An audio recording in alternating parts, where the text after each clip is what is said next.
Their insults fell on her like blows. "Shame on you, whore," they shouted. Imagine it. She was married, but not to the man whose arms she'd been in. Suddenly, the door burst open. Angry men dragged her and her secret sin into the street. "Adulteress! Adulteress!" The words pierced her like arrows. A gathering crowd gawked at her with scorn. Her life was undone in a moment by her own doing. They were talking about stoning. God's verdict on her case seemed clear. The law says if a man is found laying with a wife of another man, both of them shall die. She was going to die. She was half pushed and half dragged through Jerusalem. She was despised and rejected, as one from whom men hid their faces. Suddenly she was thrust in the face of a young man. Someone behind her said, "Teacher, this woman has been caught in the act of adultery. Now the law of Moses commands us to stone such a woman. So what do you say?" The teacher looked at her, then at her accusers, and bent down. "Why is he writing in the dirt?" He stood back up. She held her breath, eyes on her feet. "Let him who is without sin among you be the first to throw a stone at her," the man said. The crowd hushed. Confused, she glanced at him. He was writing in the dirt again. She heard mumbling and disgusted grunts from behind, then shuffling. People were leaving. No one grabbed her.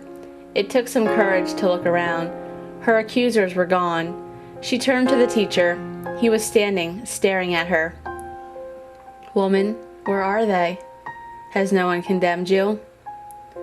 She said, "No one, Lord." And Jesus said, "Neither do I condemn you. Go, and from now on, sin no more."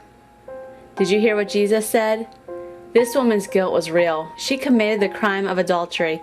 God, through Moses, commanded her death. But God the Son simply said, "Neither do I condemn you." How could he possibly say that? If God violates his own commandment, we have a huge problem. Is God unjust? Absolutely not. God fully intended for this sin of adultery to be punished to the full extent of his law. But she would not bear her punishment. She would go free.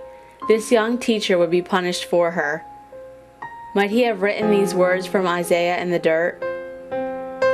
But he was wounded for our transgressions. He was crushed for our iniquities. Upon him the chastisement that brought us peace, and with his stripes we were healed. All we like sheep have gone astray. We have turned every one to his own way, and the Lord has laid on him the iniquity of all of us.